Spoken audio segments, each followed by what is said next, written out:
Pada 24 April 1990, Space Shuttle Discovery melancarkan teleskop Hubble ke orbit. Ini adalah antara peluang dan masa terbaik bagi penerokaan angkasa lepas. Hubble menjanjikan imej-imej angkasa yang mempersonakan, memperlihatkan kepada kita pandangan awal ke alam semesta kita. Teleskop Hubble telah berkhidmat dengan cemerlang selama 33 tahun. Sepanjang hayatnya, Hubble telah merakam jutaan gambar yang menakjubkan. Walaupun dinobatkan sebagai teleskop paling terkenal di dunia, terselit kisah mendebarkan bahawa teleskop ini hampir-hampir gagal sepenuhnya. Astrolab membawa anda teleskop Hubble NASA. Assalamualaikum dan salam angkasa dari Astrolab. Sekilas fakta, tidak lama selepas ia dilancarkan, saintis menemui kecacatan kecil pada cermin Hubble yang menyebabkan ia menghasilkan imej yang sangat kabur. Cermin 2.5 meter ini adalah nadi teleskop. Ia perlu dibentuk dengan sempurna untuk menghasilkan imej yang berkualiti tinggi. Cermin utama menangkap cahaya sebelum memantulkannya ke cermin yang lebih kecil.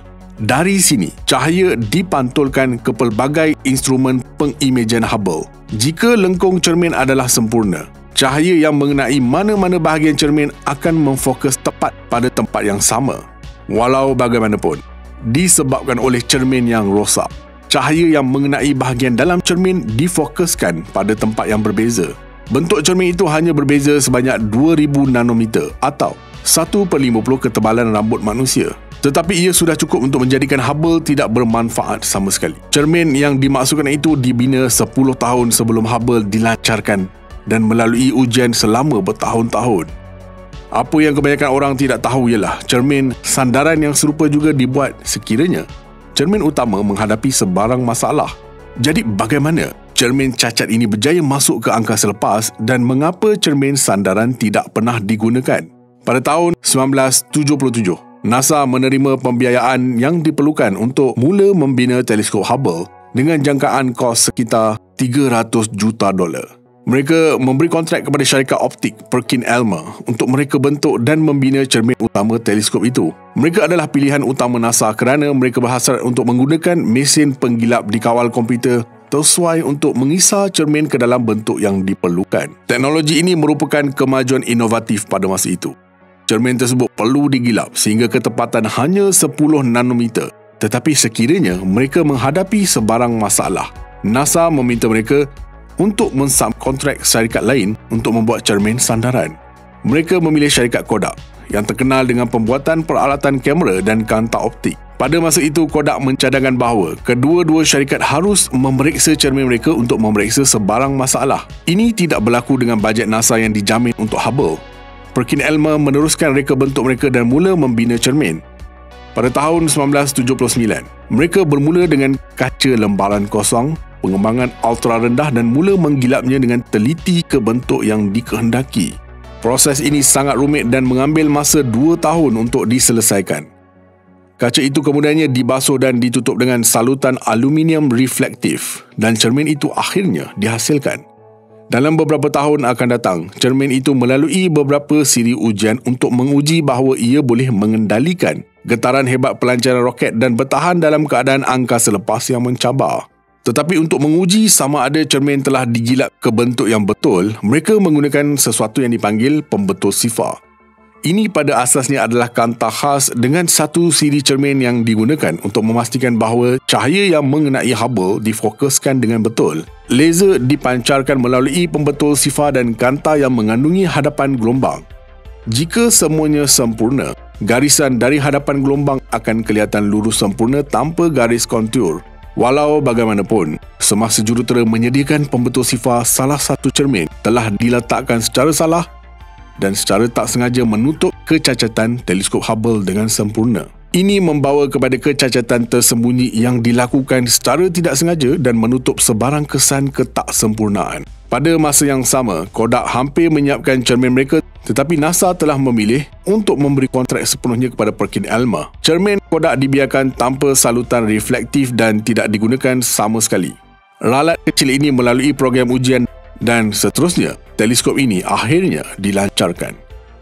Ia tidak mengambil masa yang lama untuk para saintis menyedari bahawa ada sesuatu yang tidak kena pada teleskop tersebut. Imej pertama yang diterima daripada Hubble adalah kabur dan jelas menunjukkan bahawa teleskop tidak berfungsi dengan betul.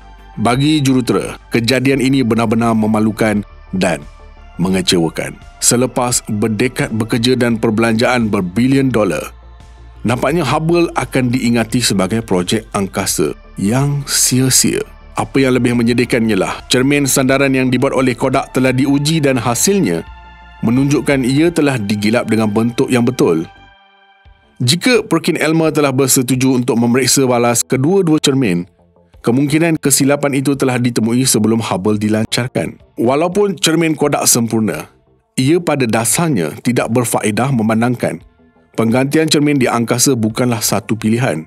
Walau bagaimanapun, Hubble direka khusus dengan cara untuk mudah dibaiki.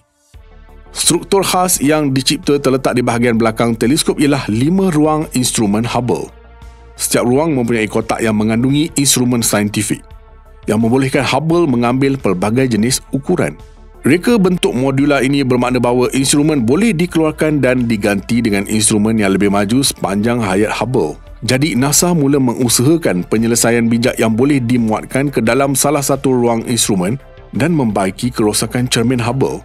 Walaupun mesin pengilap telah membuat kesilapan, ia membuat kesilapan yang sangat tepat. Jadi NASA dapat memperbaiki dengan tepat kawasan yang telah dibentuk dengan salah. Mereka menghasilkan set cermin dan kanta padat yang akan mengambil cahaya dan memfokuskannya semula pada pelbagai instrumen. Instrumen baharu ini yang dipanggil COSTA menampilkan 2 cermin kecil yang memanjang keluar dari instrumen. Satu cermin benar-benar rata dan hanya memantulkan cahaya ke cermin 2 yang melengkung tepat bertentangan dengan cermin utama Hubble. Ini mengembalikan cahaya ke dalam bentuk yang betul dan memfokuskannya pada instrumen. Selepas perbelanjaan $50 juta dan 2 tahun pembangunan, COSTA bersedia untuk dilancarkan. Pada 2 Disember 1993, Space Shuttle Endeavour dilancarkan, membawa 7 angkasa dan COSTA dalam misi untuk menyelamatkan Hubble. Semasa proses berjalan di ruang angkasa, selama 7 jam, angkasawan berusaha dengan teliti untuk mengeluarkan salah satu instrumen Hubble dan menggantikannya dengan COSTA. COSTA mengambil masa beberapa minggu lagi untuk digunakan sepenuhnya, tetapi apabila Hubble akhirnya menghantar semula imej baharu, imej itu sangat jelas dan menunjukkan bahawa misi pembaikan telah berfungsi dengan sempurna. Para saintis yang bekerja keras untuk mencipta teleskop ini sangat gembira dan lega kerana Hubble kini boleh melakukan apa sahaja yang direka untuknya. Dalam beberapa dekad akan datang, Hubble akan terus membuat penemuan yang luar biasa, merakam imej yang indah dan menunjukkan kepada kita alam semesta dengan cara yang tidak pernah direkodkan. Teleskop itu sentiasa diservis oleh Space Shuttle dan pada tahun 2009, COSTA telah dikeluarkan daripada teleskop. Pada masa ini, instrumen lain telah dikemas kini. Mereka mempunyai optik binaan tersendiri, jadi penyelamat asal Hubble tidak lagi diperlukan. Cermin Kodak kekal dalam simpanan di kemudahan Perkin-Elmer sehingga tahun 2000. Apabila ia dipindahkan ke Muzium Udara dan Angkasa Negara di Washington DC. Walaupun tidak pernah digunakan, cermin ini sebenarnya sempurna dan akan menjimatkan jutaan dolar pada agensi angkasa Amerika dan tenaga yang terbuang. Walau bagaimanapun, kejuruteraan luar biasa yang diperlukan untuk membaiki Hubble menunjukkan betapa kita mampu meneroka perkara luar biasa sebagai manusia. Kebergantungan kepada sistem Hubble telah semakin berkurangan dan pengakhirannya semakin jelas meningkat bagi teleskop ikonik ini. Teleskop baharu seperti James Webb hadir bersama sistem pengimejan yang lebih maju. Tetapi kita akan sentiasa mengingati pengetahuan luar biasa yang Hubble berikan kepada kita. Sekumpulan besar saintis yang bersemangat, jurutera dan juruteknik. Dengan semakin banyak projek angkasa lepas dilancarkan, kita perlu melatih generasi akan datang termasuk kanak-kanak untuk turut bersemangat tentang ruang angkasa dan sains. Apa pendapat anda? Jangan lupa like, komen, share dan subscribe. Astrolab signing off from space.